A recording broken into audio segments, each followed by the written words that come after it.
Hello dreamers, I hope you all are doing great. आप लोगों का स्वागत है हमारे एकेडमी में, आपकी अपनी ड्रीमर्स एकेडमी में। आज हम लोग लेने वाले हैं बेटा 51 डेज़ का आज डे नंबर 3 है और आज हम लोग लेने वाले हैं बेसिकली वेरी इंपॉर्टेंट टॉपिक जिसमें ज़्यादातर बच्चों को इशू रहता है क्योंकि ना scalar product was very easy, उसमें ज़्यादा दिक्कत थी नहीं क्योंकि it was a scalar quantity. थोड़ी परेशानी कब आती है जब कोई हमारे पास वेक्टर क्वांटिटी। आज हम लोग डिस्कस करने वाले हैं वेक्टर प्रोडक्ट जो ज़्यादा बच्चों को परेशान करता है और बिलीव मी मैं पहले आप लोगों के सारे जो कॉन्सेप्ट हैं वो क्लियर कर दूंगा। फिर अगेन मेरा टारगेट क्या है, हम कुछ अच्छे questions out of NCERT, extra questions जो एग्जाम ओरिएंटेड हैं उन्हें लेंगे जिसके अंदर आपका एनसीईआरटी भी कवर अप हो जाएगा और एक्स्ट्रा तो कवर हो ही रहा है। और कोशिश यही है बेटा कि जो क्वेश्चंस लिए जाएं वो सब एग्जाम ओरिएंटेड क्वेश्चंस हो। तो सबसे पहले इसका बेसिक समझना आप लोगों के लिए बहुत ज़रूरी है। हम बात करने जा रहे हैं क्रॉस प्रोडक्ट के बारे में। क्रॉस प्रोडक्ट जिसको हम प्यार से बोलते हैं वेक्टर प्रोडक्ट। वेक्टर तो सबसे पहले आप इसका ना जो बेस है वो पक्का करें। आपको समझना पड़ेगा कि सर बेसिकली होता क्या है क्रॉस प्रोडक्ट। आपको पता होना चाहिए कि यार ए क्रॉस बी का मतलब होता है magnitude of a magnitude of b sine theta. अगर मैं इधर ही छोड़ देता तो it becomes a scalar quantity जो आप लोगों ने ऑलरेडी पढ़ रखा है डॉट प्रोडक्ट में, तो ये स्केलर हो जाता। सब कुछ तो स्केलर है। और आपने क्या बोला, ये सर आपने क्या बोला, ये वेक्टर प्रोडक्ट है। वेक्टर प्रोडक्ट है तो इट हैज सम डायरेक्शन, तो वो जो डायरेक्शन है वो देने के लिए मुझे इनटू में ईटा कैप लेना पड़ता है। तो ईटा कैप हमने क्यों लिया, ताकि इसको कोई डायरेक्शन मिल जाए, because after all it is a vector product. अब सर ईटा कैप क्या बताता है, सर ईटा कैप बताता है कि ए क्रॉस बी की डायरेक्शन क्या है। तो सर ए क्रॉस बी की डायरेक्शन फिर होती क्या है, ए क्रॉस बी की डायरेक्शन होती है बच्चों ए एंड बी दोनों के परपेंडिकुलर। तो अगर मैं आपसे बोलूं कि ए और बी कोई एंगल बना रहे हैं तो ए क्रॉस बी की डायरेक्शन क्या होगी, it is always out of the page. ये देख सकते हैं आप, ये डायरेक्शन है ए क्रॉस बी की। ऑलवेज रिमेंबर कि ईटा कैप अगर उसकी जो डायरेक्शन है उसको बता रहा है तो ईटा कैप की डायरेक्शन भी उसके परपेंडिकुलर होगी। मतलब ईटा कैप क्या है sir, is a unit vector which is perpendicular to both A vector and B vector। तो भैया ईटा कैप क्या है sir, it is a unit vector जो A और B दोनों के परपेंडिकुलर है। तो कभी भी क्वेश्चन आ जाए, आपसे बोला जाए कि find the unit vector which is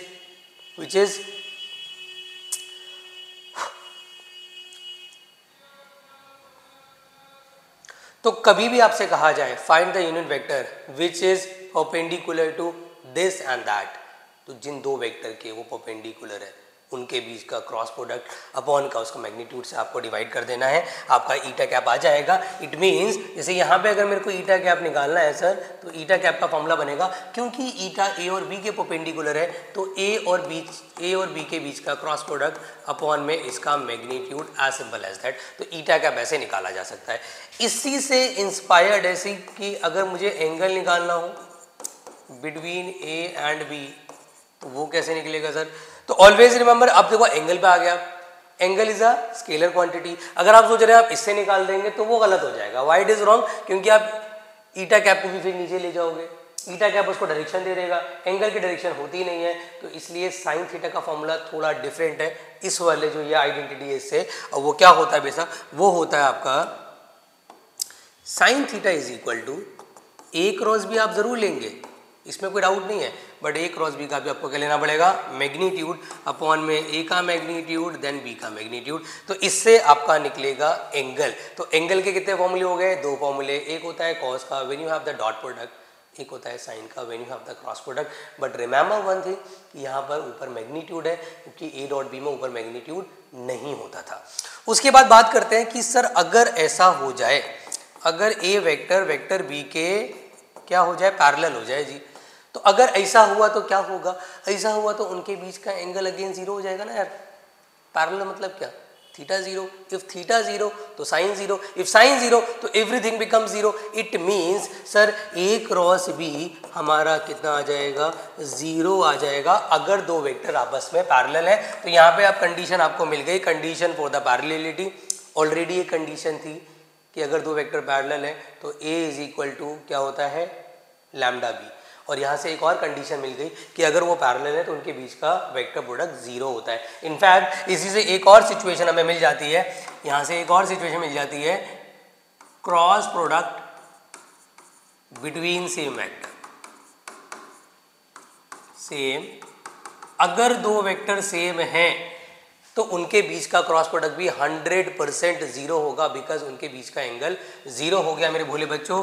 तो A क्रॉस A जीरो आएगा, B क्रॉस B जीरो आएगा, एट्सेट्रा एट्सेट्रा। इसी से आप अंदाज़ा लगा सकते हैं कि sir I cross I, J cross J and K cross K 100% zero होता है। अच्छा, एक बात आप ध्यान रखना बच्चों, जैसे कि मैंने आप लोगों को बताया था कि यार देखो A dot B and b dot a बराबर होते हैं। यू ऑल नो दैट कि ए डॉट बी बोलो सर, ए डॉट बी बोलो या बी डॉट ए बराबर होता है, because it is a scalar quantity. आगे पीछे करने से फर्क नहीं पड़ता है, but vector product is a vector quantity. उसकी जो डायरेक्शन है वो उल्टी हो जाती है। इट मीन्स मेरे भोले बच्चों, अगर मैं ए क्रॉस बी की बात करूं तो ए क्रॉस बी क्रॉस ए के बराबर नहीं होगा, इनफैक्ट उसके नेगेटिव के बराबर होगा, उसके नेगेटिव के बराबर होगा। और जो नेगेटिव साइन है वो क्या दिखा रहा है सर, कि it has an opposite direction but same magnitude. ये आप याद रखेंगे। एक बड़ा इंपॉर्टेंट लॉ है जो आपको पता होना चाहिए भाई, आई जे के। आई को अगर मैं जे से मल्टीप्लाई करूं, जे को मैं कैसे करूं, के को मैं आई से करूं, तो यहाँ से एक बड़ी प्यारी सिचुएशन निकल के आती है और जो कई बार आपके काम भी आएगी, कि अगर आप लेते हैं आई क्रॉस जे, तो मैंने आपसे क्या बोला कि आई क्रॉस जे मतलब इट्स अ वेक्टर जो कि आई और जे दोनों के क्या होगा, परपेंडिकुलर। तो आई क्रॉस जे अगर आई और जे के परपेंडिकुलर है और जो के है वो ऑलरेडी उसके परपेंडिकुलर होता है, तो आपको नहीं लगता कि आई क्रॉस जे और के कैप दोनों बराबर हो जाएंगे? Yes it is. तो आई क्रॉस जे बोलो या के बोलो एक ही बात है, क्योंकि के ऑलरेडी आई और जे के परपेंडिकुलर होता है। सिमिलरली जे क्रॉस के निकालूंगा तो वो आई के बराबर होगा, और के क्रॉस आई निकालूंगा तो वो जे के बराबर होगा। और अगर मैं इसको उल्टा कर दूंगा, if I made j cross i तो that's minus k, if I made k cross i that's will be minus का जे। तो ये आपको कुछ सॉरी आई क्रॉस के आएगा यहाँ पे, if I made I cross के दैट विल बी माइनस का जे। तो ये कुछ इंपॉर्टेंट की फैक्ट्स हैं जो आपको याद रखने हैं। अब बात करते हैं सर, बेसिकली अगर दो वेक्टर अवेलेबल हो तो हमें क्रॉस प्रोडक्ट निकालना कैसे होता है, निकालना कैसे है, बढ़िया सवाल है, देखते हैं ज़रा इसको। मतलब अगर मैं आपको एक वेक्टर दे दूँ a1 आई कैप, b1 जे कैप, c1 के कैप, और एक वेक्टर मैंने b लिया a2 आई कैप, b2 जे कैप, c2 के कैप, तो अगर मैं a क्रॉस b निकालता हूँ बोले बच्चों, तो there is a simple formula.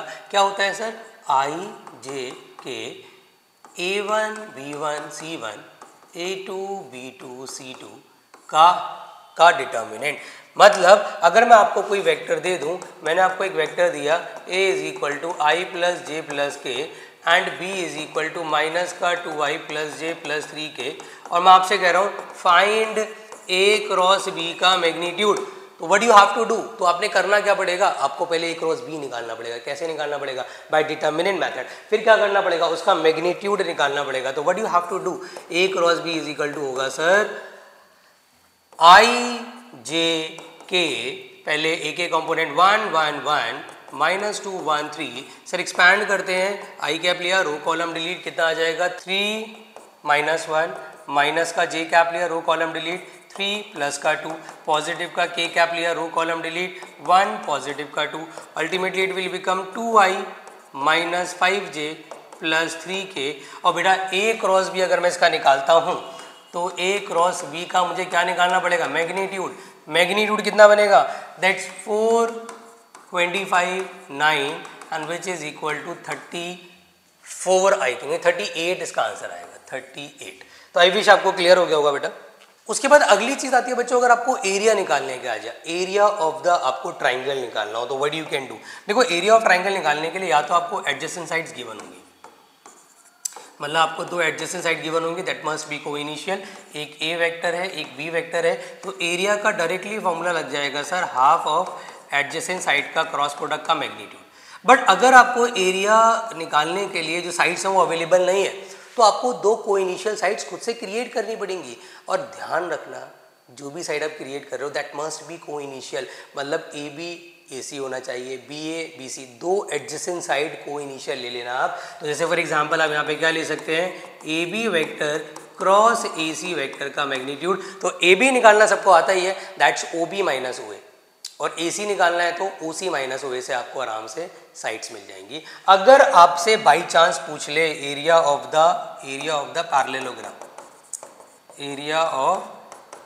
Parallelogram, तो इसके दो फॉर्मूले होते हैं। एक फॉर्मूला होता है कि वी हैव अ पैरेललोग्राम और मुझे उसकी एडजेसेंट साइड गिवन है, तो एरिया का फॉर्मूला हो जाएगा A क्रॉस B का मैग्नीट्यूड, ये तो सिंपल है सर। और अगर मुझे गिवन है उसके डायगोनल एक A मान लो, एक B मान लो, तो अगर डायगोनल गिवन है तो एरिया का फॉर्मूला होता है half of A cross B का मैग्नीट्यूड। तो ये कब लगेगा, when you have a diagonal, और ये कब लगेगा, when you have a adjacent side. तो सिर्फ इतना सा ही कॉन्सेप्ट है, ज़्यादा कॉन्सेप्ट इस एक्सरसाइज में है नहीं। तो एनसीईआरटी के क्वेश्चंस तो आप खुद लगाएंगे, heavy questions, extra question, assignment के क्वेश्चंस मैं आपको करवा रहा हूँ, एंड बिलीव मी, अगर ये क्वेश्चंस आपने लगा लिए और आपका कॉन्सेप्ट क्लियर है तो आप 100% वेक्टर प्रोडक्ट का क्वेश्चन एग्जाम में छोड़ के नहीं आओगे। तो चलिए शुरू करते हैं बेटा कुछ असाइनमेंट के क्वेश्चंस। पहला क्वेश्चन है बेटा आप लोगों के सामने, A क्रॉस I का मैग्नीट्यूड का स्क्वायर, A क्रॉस J के मैग्नीट्यूड का स्क्वायर। ये CBSE का क्वेश्चन है, CBSE में ये आ चुका है, बहुत प्यारा क्वेश्चन है। आपको A क्रॉस I पहले निकालना पड़ेगा। देखो मैं आपको एक बात बताऊँ, ये क्वेश्चन 3 नंबर में आया था। मैं आपको ट्रिक बता रहा हूँ कि आपको पता है कि सर बहुत लेंथी क्वेश्चन हो जाएगा, यहाँ पे तीन क्रॉस प्रोडक्ट निकालने हैं, हाउ इज इट पॉसिबल। तो मैं बच्चों से कहता हूँ कि एक क्रॉस प्रोडक्ट ढंग से निकाल लो, उसको ऑब्जर्व कर लो, 2 और निकालने की आपको ज़रूरत नहीं पड़ेगी। तो आप सबसे पहले तो यहाँ पे ना ए वेक्टर कुछ मान लो, आपने ए वेक्टर ले लिया, for example x i cap, y j cap, z k cap. तो पहले आप निकालेंगे ए क्रॉस आई कैप, तो यहाँ जाएगा डिटर्मिनेंट ऑफ आई जे के, भाई एक्स वाई जेड ए के हिसाब से आएंगे, और आई का कॉम्पोनेंट तो सिर्फ 1 है, बाकी सब 0 हो जाएगा। और अगर मैं इसको एक्सपैंड करता हूँ भोले भाले बच्चों, तो मैं R3 का सहारा लूँगा क्योंकि वहाँ मैक्सिमम नंबर ऑफ जीरोज़ हैं। और अगर मैं 1 लेता हूँ तो रो एंड कॉलम डिलीट, कितना आ जाएगा जेड जे माइनस वाई के। तो यहाँ से हमारा आ गया जेड जे माइनस वाई के।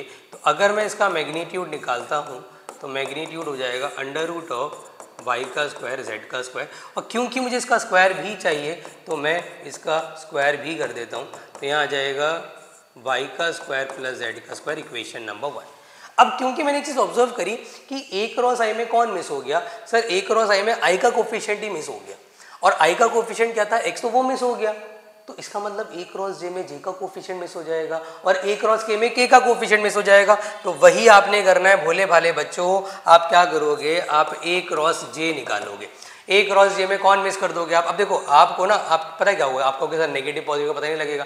मैं कह रहा हूँ क्यों निकाल लो नेगेटिव पॉजिटिव, आप सिंपली क्या करो, ए क्रॉस अपना लिख देना, ये चीज़ यहाँ पे लिख देना, अंग्रेजी का एक शब्द सिमिलरली करके, वो सिमिलरली लिखना ज़रूरी है। तो ए क्रॉस जे आपका कितना आएगा, under root of x square plus z square. तो ए क्रॉस जे के मैग्नीट्यूड का स्क्वायर कितना आ जाएगा, x square plus z square. Similarly a cap cross k cap का मैग्नीट्यूड कितना आएगा, सर अंडर रूट ऑफ के का कोफिशिएंट नहीं आएगा तो x square plus y square, और इसका भी अगर मैं स्क्वायर कर देता हूँ तो अल्टीमेटली सर कितना आ जाएगा, that's x square plus y square.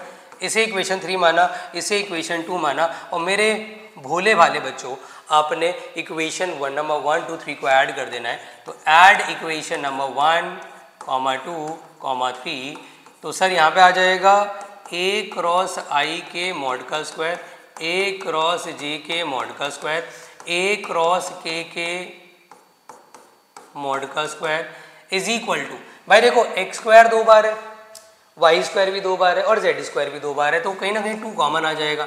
अंदर क्या बचेगा, x square y square z square.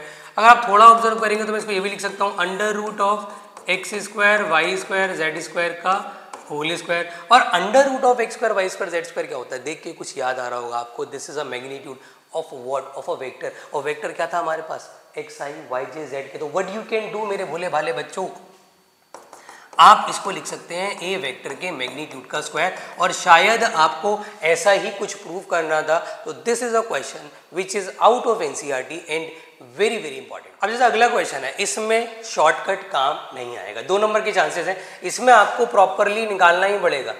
Are cross आई अब जब निकालोगे तो आपको प्रॉपर दिखाना पड़ेगा, आई जे के x Y Z 1 0 0।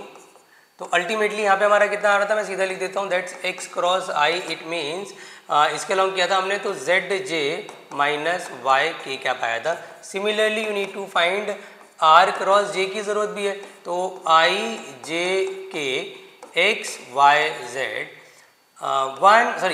0 1 0, if you expand तो प्लस माइनस माइनस लोगे ना यहाँ पे, तो माइनस का 1 हो गया, रो कॉलम डिलीट, तो z i cap minus x k cap, तो अल्टीमेटली आ जाएगा पॉजिटिव का कितना x k cap minus z i cap. अब आपने इन दोनों का निकालना है स्केलर प्रोडक्ट और उसको हमें ऐड करना है बच्चों इसके साथ। तो मैं क्या करूँगा, r क्रॉस i का डॉट प्रोडक्ट निकालना है r क्रॉस j से और ऐड करना है एक्स वाई। तो भाई सीधी सी बात है कि इसका अगर इससे निकालना है तो j का कंपोनेंट तो है नहीं और k का कंपोनेंट भी इसमें नहीं है, तो दोनों में जो कंपोनेंट है वो k का है, तो k का कंपोनेंट हो जाएगा एक्स वाई, क्योंकि ये माइनस वाई है प्लस एक्स है, और साथ में आएगा पॉजिटिव का एक्स वाई, और सर ये कट जाएंगे, तो इस सिचुएशन का जो आंसर आएगा दैट मस्ट बी 0। तो ये भी बहुत अच्छा क्वेश्चन है and this is also out of NCERT question. I wish आपको क्लियर हो गया होगा। अब देखो अगला क्वेश्चन आपसे बोल रहा है find the unit vector perpendicular to both the vector a and b. मेरे बोले बच्चों इनडायरेक्टली बोला हुआ उसने कि यूनिट वेक्टर निकालो जो कि दो के परपेंडिकुलर हो। आप ना दिमाग में एक बात रखो, जब भी यूनिट लिखा हो और साथ में परपेंडिकुलर लिखा हो और दो वेक्टर के परपेंडिकुलर हो तो वो ईटा कैप के अलावा कुछ और हो नहीं सकता। तो मेरे भोले भाले बच्चों आपको ए दिया है i minus 2j plus 3k, आपको बी दिया है i प्लस 2j माइनस के, आपको निकालना है ए क्रॉस बी। क्या करोगे जी, अब ए क्रॉस बी में निकाल के सर मुझे ईटा कैप का फॉर्मूला याद है ना कि जिन दो वेक्टर के वो क्या है परपेंडिकुलर, उसके मैग्नीट्यूड से उसके क्रॉस प्रोडक्ट को अगर मैं डिवाइड कर दूं तो मेरा आंसर आ जाएगा। तो आई जे के 1 माइनस 2 3 1 2 माइनस 1, तो अल्टीमेटली यहाँ से मेरी सिचुएशन क्या क्रिएट हो जाएगी, a cross b is equal to i cap लिया रो कॉलम डिलीट 2 माइनस का 6 हो जाएगा, माइनस जे कैप लिया row column delete minus 1 minus की हो जाएगा, पॉजिटिव का के कैप लिया रो कॉलम डिलीट 2 प्लस का 2 हो जाएगा। हमारा आंसर बनेगा minus 4i positive 4j positive 4k। अरे वाह क्या सीक्वेंस आ रहा है यार, सही आ रहा है, मेरे को डाउट हो रहा है। नहीं ठीक है। तो ए क्रॉस बी का क्या निकालेंगे सर, ए क्रॉस बी का मैग्नीट्यूड निकालेंगे 16 16 16, कितना आ जाएगा 48, कितना आ जाएगा 4√3। सर हमें ईटा कैप निकालना है, ईटा कैप के लिए क्या करेंगे, ए क्रॉस बी को सीधा उसके मैग्नीट्यूड से डिवाइड कर देंगे तो will get I think 1/√3 negative के साथ आई कैप आ जाएगा, 1/√3 जे कैप आ जाएगा, 1/√3 के कैप आ जाएगा and this will be your final answer. Very interesting question, easy question, 2 number की एक्सपेक्टेशन आप इससे लगा सकते। अब देखो ये क्वेश्चन ना थोड़ा इंटरेस्टिंग है इसलिए इसको मैं करा रहा हूँ, हिंट दूंगा, पूरा सॉल्व नहीं कराऊंगा। क्वेश्चन बहुत प्यारा है, इस बार आपसे कह रहा है फाइंड द वेक्टर जिसका मैग्नीट्यूड इतना है जो कि परपेंडिकुलर है दो वेक्टर के। तो इस बार इसने ईटा का कैप नहीं मांगा आपसे, इस बार इसने ईटा का वेक्टर मांग लिया आपसे, मतलब ईटा वेक्टर निकालना है हमें और ईटा का मैग्नीट्यूड गिवन है 9 और आपसे कह रहा है बताइए कि ईटा वेक्टर क्या होगा। तो अब पता आप क्या करोगे, आपको पता है दो वेक्टर के परपेंडिकुलर है तो आप ईटा कैप आराम से निकाल सकते हो, तो ईटा का आप कैप निकालोगे, आप ऑब्वियसली इसको ए वेक्टर मानोगे, ऑब्वियसली इसको बी वेक्टर मानोगे और आप ईटा कैप निकालोगे ए क्रॉस बी अपॉन में उसके मैग्नीट्यूड से आप डिवाइड करोगे।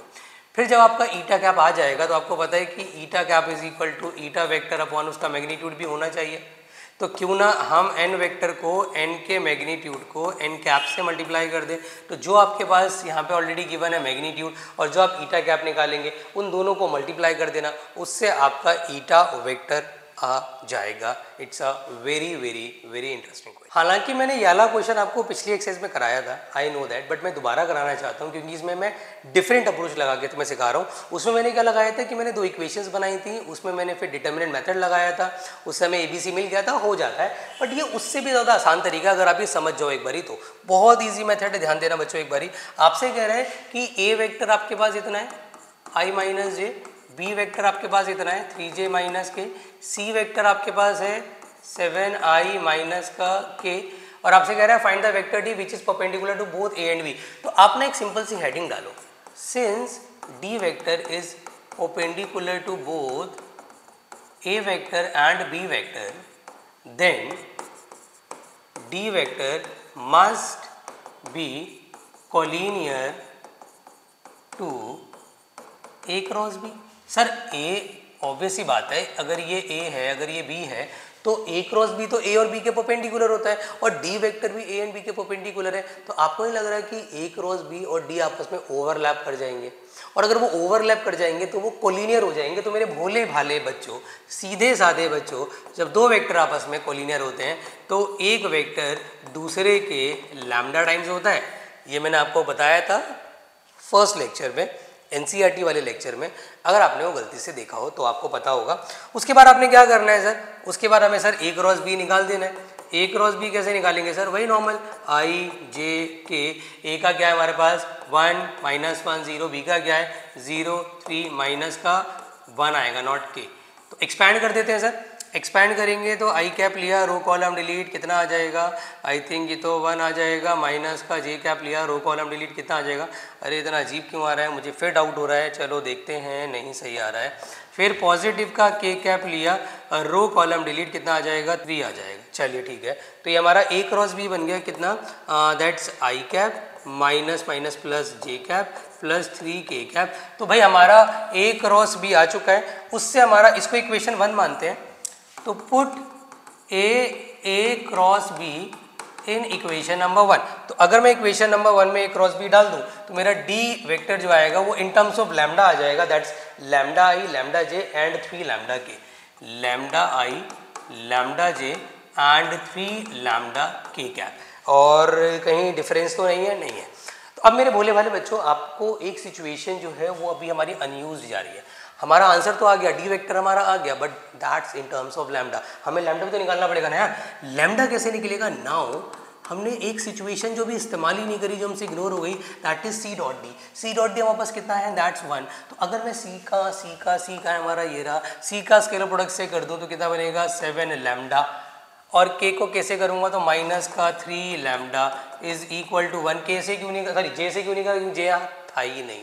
तो हमारा यहाँ से आ जाएगा 4 lambda is equal to 1, lambda is equal to 1/4। Now you have that lambda जिसकी ज़रूरत हमें थी, और उसे हम डी वेक्टर में डाल देंगे। तो है ना उससे इजी मेथड। उसमें क्या करते हैं आप, पहले आप 2 इक्वेशन बनाते, फिर डिटरमिनेंट मेथड लगाते, उसको भी लैम्डा में निकालते, फिर लैम्डा निकालते। बात वही पड़ती, बट थोड़ा सा वो लेंदी इससे ज़्यादा होता। ये ज़्यादा इजीली सॉल्व हो रहा है। यहाँ पे हमारा कितना आ जाएगा 1/4 i cap, 1/4 j cap and plus 3/4 k cap. तो आई विश आपको बहुत प्यारा क्वेश्चन अच्छे से क्लियर हो गया बच्चों। अगर आपको एरिया निकालना है, एरिया निकालना है, मैं ओरली बता दूंगा, बहुत बेसिक क्वेश्चन है। एरिया ऑफ द, अगर आपको क्या निकालना है, पैरेललोग्राम का एरिया, तो what you have to do, आपके पास ए वेक्टर है I plus 2J plus 3K, आपके पास वेक्टर भी है। ये ज़रूर देख लेना कि वो डायगोनल है या वो एडजेसेंट साइड है। फिलहाल तो वो डायगोनल है, सॉरी डायगोनल नहीं, एडजेसेंट साइड्स है लिखा होगा। तो सर अब कुछ नहीं करने वाले, एरिया लेने वाले हैं A क्रॉस B का मैग्नीट्यूड करके, और हमारा इजीली आंसर आएगा। A क्रॉस B निकालो, उसका मैग्नीट्यूड निकालो, you will get the answer. अब देखो ये क्वेश्चन भी बड़ा प्यारा है, आपसे कह रहा है show that the area of the parallelogram having the diagonal this is this। मतलब आंसर बेसिकली आपको दे दिया, कुछ अलग थोड़ी ना इसके अंदर, आंसर आपको दे दिया। This is your diagonal number 1 and this is your diagonal number 2। और मैंने आपसे एक बात बोली थी कि एरिया ऑफ द पैरेललोग्राम अगर निकालना है and when you have the diagonal, तो डायगोनल का क्रॉस प्रोडक्ट के मैग्नीट्यूड का हाफ करना पड़ता है। तो आप क्या करोगे, D1 क्रॉस D2 के मैग्नीट्यूड का हाफ। अब ये मत बोलना सर आप अधूरे क्वेश्चन क्यों करा रहे हो, भाई अधूरे इसलिए करा रहा हूँ, A क्रॉस भी मैंने आपको निकालना सिखाई दिया है, आपने सिर्फ उसको निकालना, उसका मैग्नीट्यूड निकालना है और हाफ से डिवाइड करना है। अगर ये भी आप चाह रहे हो कि मैं आपको कराऊं तो मतलब आपका वीडियोस देखने का कोई फ़ायदा ही नहीं है। बेटा वीडियोस को ढंग से देखो ताकि कॉन्सेप्ट क्लियर हो। अब अगले 2 क्वेश्चंस हैवी क्वेश्चंस है, वो मैं करा दूंगा आपको, वो मेरा प्रॉमिस है। अगला है बेटा वेक्टर थ्योरम। ये फेमस है वेक्टर थ्योरम के नाम से, और ये क्वेश्चन मैंने इतिहास में बहुत बार आते हुए देखा है, और हमारा दुर्भाग्य है कि ये एनसीईआरटी का क्वेश्चन नहीं है। बहुत प्यारा क्वेश्चन है बच्चों, आपको बोल रहा है कि ये सिचुएशन इसके बराबर लानी है, और जब ये सिचुएशन आ जाए तो उसको इसके बराबर बनाना है। तो इस क्वेश्चन को करने की शुरुआत क्या करनी है? अच्छा, यहाँ पे मैग्नीट्यूड में लगाना भूल गया हूँ, क्योंकि किसी सिंपल वेक्टर का स्क्वायर होता नहीं है। अगर स्क्वायर होता है तो उसके मैग्नीट्यूड का होता है, आपको पता होना चाहिए। तो पहले आप क्या करोगे, आप ए क्रॉस बी निकालोगे, दैट इज ए का मैग्नीट्यूड, बी का magnitude sine theta into eta cap. आपको पता है सर हमें ए क्रॉस बी की ज़रूरत नहीं है, अकॉर्डिंग टू डिमांड हमें ए क्रॉस बी के मैग्नीट्यूड की ज़रूरत है। तो व्हाट आई डू, मैं स्क्वायरिंग बोथ साइड करूँगा सर, स्क्वायरिंग करूँगा तो ए क्रॉस बी के मैग्नीट्यूड का स्क्वायर, ए के मैग्नीट्यूड का स्क्वायर, बी के मैग्नीट्यूड का स्क्वायर, साइन स्क्वायर थीटा ईटा कैप का स्क्वायर। तो मेरे भोले भाले बच्चों ईटा कैप इज इक्वल टू 1 होता है, आप डायरेक्टली 1 कर दो। तो ए क्रॉस बी का मैग्नीट्यूड इज इक्वल टू ए का मैग्नीट्यूड का स्क्वायर, बी के मैग्नीट्यूड का स्क्वायर, साइन स्क्वायर थीटा। अब ईटा कैप तो सर एक यूनिट वेक्टर है, तो यूनिट वेक्टर है तो उसको तो मैं वैसे ही 1 कर दूंगा, तो ये 1 हो जाएगा और that will be equation number 1। मैं इसको मान सकता हूँ कि 1 की वैसी कोई इंपॉर्टेंस नहीं है। अब मैं लिखूंगा ऑल्सो करके, ऑल्सो सर मुझे पता है कि ए डॉट बी का फॉर्मूला होता है magnitude of a magnitude of b cos theta. इसमें भी मैं स्क्वायरिंग बोथ साइड करूंगा, तो यहाँ आ जाएगा ए डॉट बी का स्क्वायर इज इक्वल टू ए के मॉड का स्क्वायर, बी के मॉड का स्क्वायर, कॉस स्क्वायर थीटा। इसे मैं इक्वेशन नंबर 2 मान लूँगा और हम ऐड करेंगे सर इक्वेशन नंबर 1 एंड 2। अगर मैं दोनों को ऐड करता हूँ भोले भाले बच्चों तो ध्यान देना, ए क्रॉस बी के मैग्नीट्यूड का square is plus add with a dot b के मैग्नीट्यूड का स्क्वायर। मुझे एक बात पता है कि इसके अंदर और इसके अंदर ए का मैग्नीट्यूड का स्क्वायर, बी के मैग्नीट्यूड का स्क्वायर कॉमन आ रहा है, तो वी शुड टेक कॉमन। तो सर कॉमन ले लेंगे ना, तो ए के मैग्नीट्यूड का स्क्वायर, बी के मैग्नीट्यूड का स्क्वायर, अंदर क्या बचेगा sir, sine square theta cos square theta. बचपन से एक ही चीज़ तो सीखते आ रहे हैं भाई, ट्रिग्नोमेट्री में आपने सीखा क्या? आपको 11 तो याद नहीं होगी, हम 100% श्योर, बढ़िया formula, basic formula, 10th class की शुरुआत 100% याद होगा। तो इसको हम 1 लिख देते हैं भाई। तो ए क्रॉस बी के मैग्नीट्यूड का square is equal to a mod का स्क्वायर, बी मॉड का स्क्वायर। इसको वहाँ ट्रांसफर कर दो, तो क्या सर हमारी सिचुएशन नंबर 1 बन गई? यस सर, सिचुएशन नंबर 1 तो डन, एक तो पार्ट सॉल्व हो गया। अब करेंगे सर इसका दूसरा पार्ट। अब वो कैसे करेंगे, क्या एक बात बताओ मुझे, आप एक बात बताइए जी, क्या आप ए के मॉड के स्क्वायर को ए डॉट ए और बी के मॉड के स्क्वायर को बी डॉट बी नहीं लिख सकते? कोई परेशानी है भाई? Scalar product between same vector बताया तो था मैंने आप लोगों को, उस तरीके से आप इसको लिख सकते हैं। ए डॉट बी का स्क्वायर 2 बार है, क्या मैं इसको मल्टीप्लाई में ए डॉट बी नहीं लिख सकता? और अगर मैं लिख सकता हूँ तो आपने बचपन से क्या सीखा है, डिटर्मिनेंट को सॉल्व करना। और डिटर्मिनेंट की फॉर्म में अगर मैं इसको कन्वर्ट करना चाहूँ तो आप क्या करोगे, a dot a b dot b ऐसे लिखा जाता है क्योंकि ऐसे तो एक्सपैंड होता है, और ए डॉट बी एक यहाँ आ जाएगा और ए डॉट बी एक यहाँ आ जाएगा। And you can see that इसी सिचुएशन को हम एज अ डिटर्मिनेंट लिख सकते हैं। तो this is what, this is a vector theorem. Vector theorem या तो बेटा आती है प्रूफ करने को, या 1 नंबर का डायरेक्टली इस पे सवाल भी आ जाता है। 1 नंबर सवाल पता है इस पे कैसा आएगा? आप देखो 1 नंबर का क्वेश्चन कैसे बनेगा।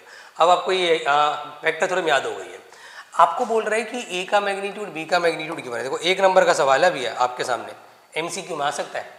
ए मॉड गिवन है 10, बी मॉड गिवन है 2 और ए डॉट बी गिवन है 12। और आपको पता है कि सर यहाँ पे एक सिचुएशन बहुत सिंपल है कि ए क्रॉस बी के मैग्नीट्यूड का स्क्वायर, अभी ना जो मैंने सिचुएशन आपको लिखवाई थी उसे रट्टा भी लगा लो भाई, क्योंकि इसमें रट्टा काम आएगा।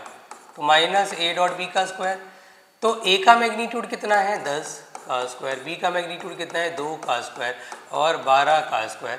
तो यहाँ कितना आ जाएगा 100, यहाँ कितना आ जाएगा 4, यहाँ कितना आ जाएगा 144, कितना आ जाएगा 400 माइनस 144, कितना आ जाएगा 256, कितना आ जाएगा सर, कितना आ जाएगा? तो 1 नंबर में मैंने थोड़ा डिटेल में समझा दिया, आप चाहें तो शॉर्ट में कर सकते हैं। 16 इज योर आंसर। तो अगर आपको वेक्टर थ्योरम याद होगी तभी तो आप डायरेक्टली लगा पाओगे इसको, अदरवाइज थोड़ी ना। तो अब एक आखिरी क्वेश्चन ले रहा हूँ, उसके साथ आपका बेटा इसके भी असाइनमेंट के एक्स्ट्रा क्वेश्चन कवर अप हो जाएंगे। नेक्स्ट वीडियो मैंने आपसे बोली दी है कि हॉट्स बढ़िया क्वेश्चन, तगड़े क्वेश्चन जो होंगे जिसको देख के आपको मज़ा भी आएगा और डर भी लग सकता है। डर तो खैर नहीं लगेगा क्योंकि मैं करा दूंगा आपको, डोंट वरी अबाउट इट। लेकिन वो क्वेश्चन ज़रूर करना हॉट्स के, क्योंकि मतलब बोर्ड की बात कर रहा हूँ और मेरा टेस्ट दोनों में 100% आएंगे। आपके 5 नंबर रिजल्व करा रहा हूँ पहले से। तो ये हमारी वीडियो का लास्ट क्वेश्चन है, इसके साथ हम वीडियो को वाइंड अप करते हैं। हमसे बोल रहे हैं कि a b c are the position vector of the vertices of triangle.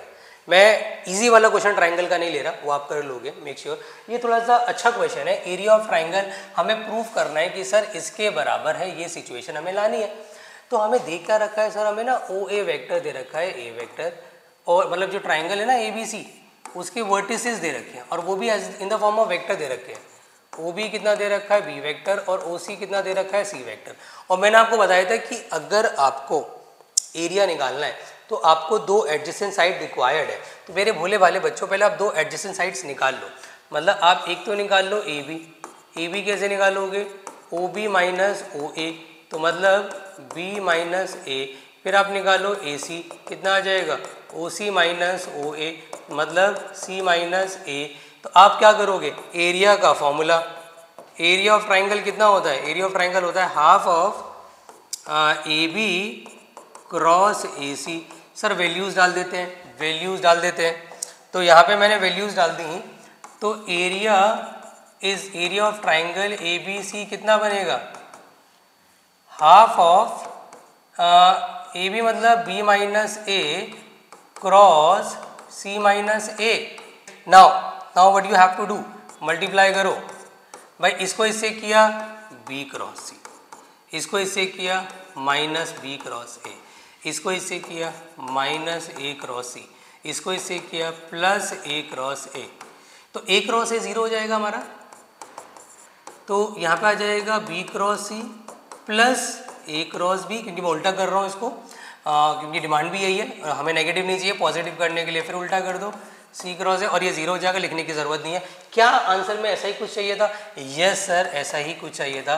तो ये थे हमारे extra question of vector product, concept के साथ मैंने आपको करा दिया है, और उम्मीद करता हूँ इस वीडियो ने आपकी ज़रूर हेल्प करी होगी। बेटा हमारे एफर्ट्स तो 51 डेज तक पूरे हैं, आपके एफर्ट्स मैं नहीं देख रहा, मेरे को वो रिस्पांस नहीं मिल रहा जो मैं आप लोगों से एक्सपेक्ट कर रहा था कि आप लोग एवरीडे वीडियो देखेंगे। अगर आप वीडियो देख रहे हैं ना एवरीडे, तो आप ना नीचे बस कमेंट बॉक्स में लिख देंगे #day2 डन, #day3 डन। आप अगर कमेंट लिखेंगे तो मुझे ये भी कंफर्म होगा कि कौन कौन बच्चा वीडियो देख रहा है। थोड़ा सा मुझे मोटिवेशन भी मिलेगा कि हाँ, मुझे 51 डेज तक लगातार वीडियोस डालनी है, क्योंकि आप लोगों के रिस्पांस पे ही सारी कहानी है। और मेरा आपसे एक और प्रॉमिस है कि अगर 51 डेज तक आपका रिस्पांस बहुत पॉजिटिव मिला और आप लोगों का सपोर्ट भी मुझे मिला, आपने वीडियो को लाइक भी किया, नीचे कमेंट भी लिखा कि yes sir we are following your series, तो मैं ये जो चैलेंज है ना, ये सिर्फ 51 डेज तक रुकेगा नहीं। मैं गारंटी दे रहा हूँ, मैं इसको 100 डेज तक ले जाऊँगा। और अगर मैं इसको 100 डेज तक ले गया ना, तो मेरा एक और टारगेट है। अगर ये वाली सीरीज हमारी सक्सेसफुल रही तो हम क्या करने वाले हैं, PYQs, प्रीवियस 10 ईयर के क्वेश्चन पेपर की सीरीज़ लेकर आएंगे। और उसको कराने का जो तरीका मेरा रहेगा ना, वो बहुत डिफरेंट रहेगा, क्योंकि मैं चैप्टर वाइज एक एक चैप्टर को तो मैं बताऊंगा कि पिछले 10 साल में इस चैप्टर में क्या आया और इस साल इस चैप्टर के किस क्वेश्चन के आने के चांसेस ज़्यादा हैं। तो अगर आप चाहते हो कि मेरे को वो वाली सीरीज़ भी आपके लिए बनानी पड़ जाए, तो 51 डेज तक मेरे को एक पॉजिटिव रिस्पॉन्स दें। और हाँ, कमेंट में लिखना मत भूलना #day3 डन या वॉच्ड, जो भी आप चाहें वो लिख सकते हैं। मिलते हैं अगली वीडियो में, जिसमें मैं कवर करने वाला हूँ hot question of vector algebra. जब तक अपना ध्यान रखें और खूब मन लगा के पढ़ाई करें, और हाँ, डिस्ट्रैक्ट ना हो। Bye bye.